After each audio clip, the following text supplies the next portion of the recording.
파란색이요? 아, 요렇게? 네, 이 점을 참고하시면 토론 시에 발언자가 어떤 그룹에 속해 있는지 쉽게 알아보실 수 있을 거라 생각됩니다.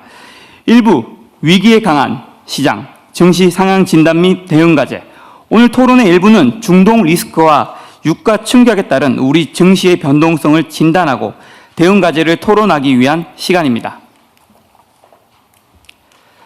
최근 촉발된 중동 사태의 여파로 한국 경제 역시 증시 변동성도 커진 상황인데요. 증시에 대한 최고 전문가분들께서 현 상황에 대해서 어떻게 진단하고 계시는지, 우리 자본시장의 기초 체력은 어떻다고 보시는지 들어보는 것으로 본격적인 토론을 시작해 볼까 합니다. 우선 전문가 그룹에서 의견을 들어보도록 하겠습니다. 현 증시에 대해서 의견을 말씀 주실 분은 손을 들어주시기 바랍니다. 네, 골드만삭스의 건구현 서울 리서치 총괄 전무님 말씀 부탁드립니다. 네, 감사합니다.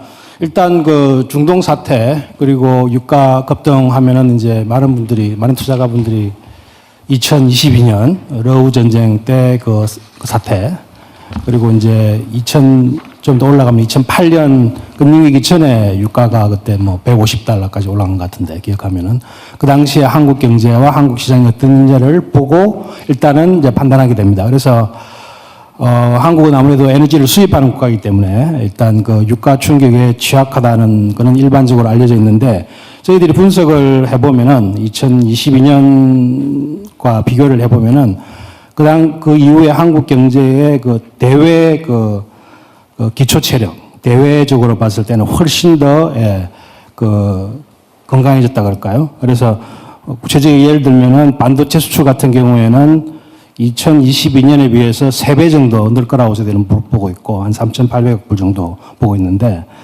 작년에 비해서도 2배 이상 증가하는 겁니다. 그러니까 결국은 AI 붐에 가장 수혜받는 나라 중에 하나가 한국이니까, 유가가 급등한 상황이, 낮지만은, 그리고 사실 불확실성이 많지만은, 2, 3년 전에 비해서는, 한국의 대외 경제 체력은 뭐 2배 이상으로, 좋아졌다. 그래, 그게 구체적으로 말하는 것은, 경상수지를 많이 보는데, 경상수지를 보면은 작년에 1,250억 불이었으니까 역사적으로 최고 많은 액수였는데, 저희들이 올해 계산하면은 유가가 올해 뭐 사실 어떻게 될지 뭐 시나리오가 많긴 한데, 그 시나리오별로 분석해 보면은 2022년 같이 $100 수준, 평균 $100.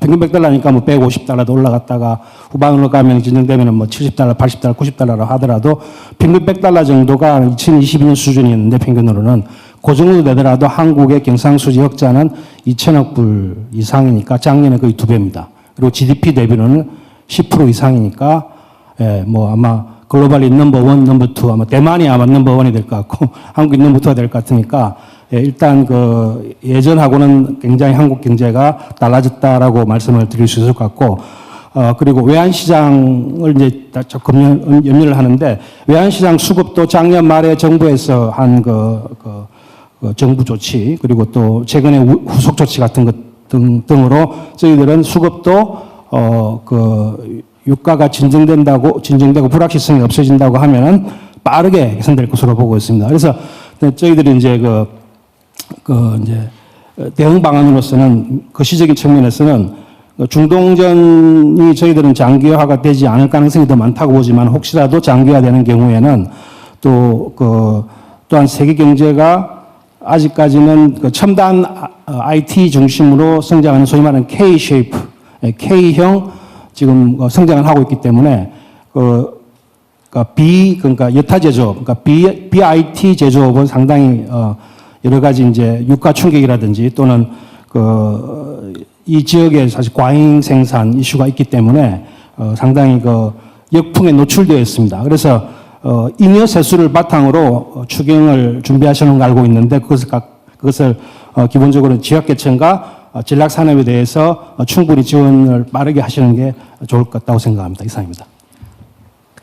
네, 전문가 그룹에서 한 분 더 손을 들어주신 동국대학교의 박선영 경제학과 교수님이십니다. 네, 저는 현재 우리 한국 증시의 변동성을 이제 3가지 층위로 살펴볼 수 있다는 점 말씀드리고 싶은데요. 첫 번째로 이 중동 리스크로 인해서 이 글로벌 금융시장 전체의 변동성이 확대된 것이 우리 증시에 미치는 영향입니다. 이를 경제학적으로는 글로벌 금융시장의 체계적 위험이 증가했다고 표현을 하는데요. 이제 두 번째로는 우리나라가 에너지 수입국이기 때문에 미치는 변동성입니다. 비단 한국뿐만 아니라 일본, 대만도 이 유가에 취약한 거시경제 구조를 갖고 있기 때문에 이것이 지금 현재의 변동성으로 나타나는 부분이 두 번째이고요. 이제 마지막이 이제 우리 증시 고유의 변동성 부분입니다.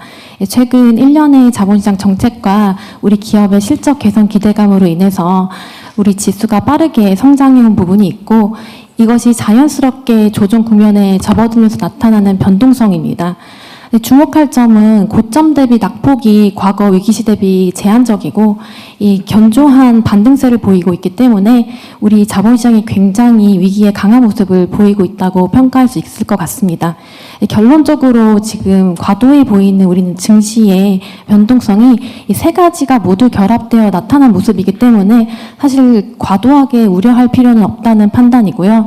특히나 앞으로 기대되는 자본시장 정책과 우리 기업의 실적 개선이라는 두 가지 펀더멘탈이 모두 작용하는 선순환이 나타나고 있기 때문에 앞으로 우리 자본시장의 기초 체력은 과거보다 분명히 견조해졌다는 점 말씀드리면서 제 발언 마무리하도록 하겠습니다. 네, 말씀 감사합니다. 지표나 통계상의 수치로 상황을 점검하는 것도 중요하지만 또 1,400만 개인 투자자분들이 느끼는 실질적인 체감을 알아보는 것 또한 중요할 것 같은데요. 투자자 그룹에서 의견 말씀해 주실 분 있으면 손을 들어주시기 바랍니다. 네, 투자자 그룹에서 아무도 안 계실까요? 말할 사람이 없나 보네. 아, 네, 바로 옆에 이제 개인 투자자 네. 장동민님, 감사합니다. 네, 아마 뭐 지금 전 국민을 대표해서 제가 있지 않나라고 생각이 듭니다. 왜냐하면 여기 너무나도 다들 저 전문가 분들이시고 뭐 고견을 갖고 계신데 저는 이제 뭐 국민의 한 사람으로서 또 개인 투자자의 한 사람으로서 이 전문가분들 혹은 또 정부가 이야기하는 것들에 대한 믿음의 영역이 중요하지 않나라고 생각이 듭니다.